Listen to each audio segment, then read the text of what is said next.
La bourse, les cotations, en partenariat avec igmarkets.com.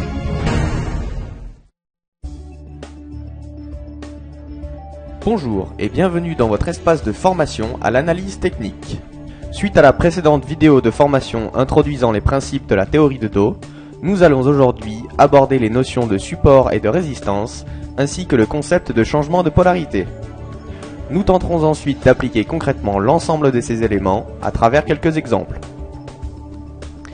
Intéressons-nous à présent aux notions de support et de résistance.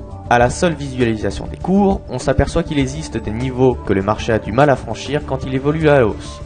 Ces niveaux constituent des résistances à la poursuite du mouvement haussier. Quand l'évolution est à la baisse, ces niveaux représentent des supports qui permettent au marché de se reposer. Dans un marché haussier, les phases de correction permettent au marché de retoucher un point bas sur lequel il peut reprendre son souffle afin de mieux poursuivre son mouvement ascendant. Ces points constituent alors des points de support au marché. En cas de retour du marché sur ce niveau-là, les opérateurs se souviendront que ce point a été un support et qu'un consensus autour de ce niveau a permis au marché de repartir. Les opérateurs qui n'anticipent pas de changement de tendance profiteront alors de ce retour sur ce point bas pour renforcer leur position. On retrouve le même type de scénario dans le cas d'une résistance. Le marché connaît alors un mouvement baissier, interrompu par de petites corrections haussières, avec des retours à des points hauts qui permettent au marché de souffler. Comme le marché ne parvient pas à dépasser ces points, ceux-ci constituent de véritables résistances sur lesquelles il vient buter.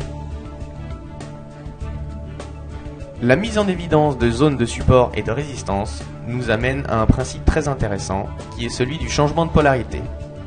Cette notion représente simplement le fait qu'à chaque fois qu'un niveau de support ou de résistance est cassé de façon significative, leurs rôles respectifs sont alors inversés et chacun devient son opposé. En d'autres termes, un niveau de résistance cassé devient un niveau de support, et de la même manière, un niveau de support cassé devient un niveau de résistance. La rationalisation qui sous-tend ce phénomène d'inversion des rôles se trouve dans la psychologie du marché. Par exemple, dans un mouvement haussier, tel que celui qui apparaît sur votre écran, les intervenants qui ont vendu au dernier niveau de résistance cassé vont essayer de racheter au niveau auquel ils avaient vendu, anticipant une reprise de la tendance. Voici deux autres exemples illustrant de manière évidente les différentes notions et principes abordés jusqu'ici. Sur celui de gauche, on distingue facilement une phase d'accumulation au sein d'une tendance majeure haussière présentant plusieurs niveaux de support sur lesquels vient se reposer le marché avant de poursuivre son mouvement ascendant. Ce bull market est, comme le stipule la théorie de dos, confirmé par une hausse significative des volumes. De la même manière, on note qu'une fois dépassée, la borne supérieure de la zone d'accumulation, jouant le rôle de niveau de résistance, se transforme en niveau de support, illustrant ainsi le principe de changement de polarité. Sur l'exemple de droite, on remarque un cas d'invalidation de la relation entre volume et tendance, ce qui génère, comme souligné précédemment, un retournement de tendance. Dans ce cas, la diminution du volume qui accompagne le mouvement haussier indique un essoufflement certain du courant acheteur. On constate également que ce retournement est confirmé par la relation entre variation des cours et tendance. Si vous regardez bien, vous remarquerez que l'incapacité des cours à former un creux plus haut que le précédent suite au point haut de mars 2006 justifie ce renversement. C'est maintenant à votre tour d'essayer d'appliquer les différentes notions et principes abordés jusqu'ici sur le graphique qui apparaît sur votre écran. Vous pouvez bien évidemment appuyer sur le bouton pause afin de prendre un peu plus de temps pour effectuer ce travail. Alors, que voyez-vous ?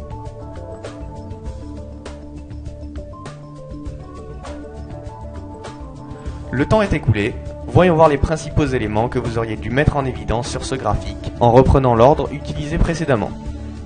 Premièrement, regardons ce que l'on peut observer concernant les trois types de tendances mises en avant par Charles Dow. Eh bien, on remarque un mouvement primaire haussier qui passe ensuite baissier pour finalement repartir à la hausse en 2003.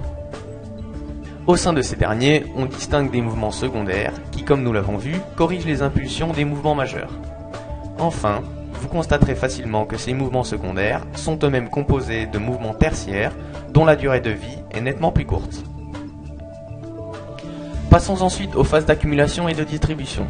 Combien en avez-vous vu ? On en compte effectivement un certain nombre. Les phases d'accumulation en vert apparaissent logiquement lorsque la tendance est haussière, et les phases de distribution en rouge sont situées sur le mouvement baissier. Maintenant, êtes-vous parvenu à distinguer la relation entre les variations de cours et la tendance? Oui? Non? Eh bien c'est en fait très simple. Approchez-vous de votre écran et concentrez-vous. Regardez, le premier mouvement majeur est caractérisé par une succession de sommets et de creux de plus en plus hauts. Ceci confirme, comme nous l'avions deviné, que c'est bien une tendance haussière ou bull market. On remarque ensuite que la pente du mouvement ascendant s'affaiblit, jusqu'à ce que les cours ne parviennent plus à former de creux et de sommets plus hauts que les précédents. On bascule alors sur un enchaînement de creux et de sommets de plus en plus bas, ce qui justifie bien que l'on est alors en présence d'une tendance baissière ou bear market. Autrement dit, le courant vendeur a pris le dessus sur le courant acheteur. Ce mouvement baissier se poursuit jusqu'à fin 2002, le courant vendeur n'étant plus assez puissant pour que les cours forment de nouveaux creux et sommets de plus en plus bas. Le courant acheteur reprend alors le dessus et les cours reprennent une orientation ascendante avec à nouveau une succession de creux et de sommets de plus en plus hauts. Pour finir, venons-en aux supports et résistances. Avez-vous été capable de les placer? C'est vrai qu'en théorie, les notions de support et de résistance semblent relativement évidentes, mais en pratique, les placer demande un peu plus de perspicacité. Les supports apparaissent en vert sur votre écran et les résistances en rouge. De la même manière, vous remarquerez facilement le principe de changement de polarité, les zones de résistance devenant zones de support après avoir été dépassées, et les zones de support devenant zones de résistance après avoir été enfoncées. Les points importants qu'il nous faut retenir suite à cette leçon sur la théorie de dos sont donc les suivants. La théorie de dos peut être utilisée pour déceler une tendance graphique et identifier le degré de son cycle. Elle nous rappelle également que cette tendance est généralement confirmée par un signal similaire sur un indice pair. Elle stipule que la solidité d'une tendance peut être confirmée par les volumes et énonce les principes d'accumulation et de distribution qui doivent être interprétés respectivement comme des signaux de force ou de faiblesse de la tendance. Enfin, la théorie de dos indique comment utiliser les supports et résistances afin de prendre des positions sur le marché. Voilà pour la leçon sur la théorie de dos et les notions de support et résistance. La prochaine leçon est une introduction aux figures chartistes. La bourse, les cotations, en partenariat avec igmarkets.com.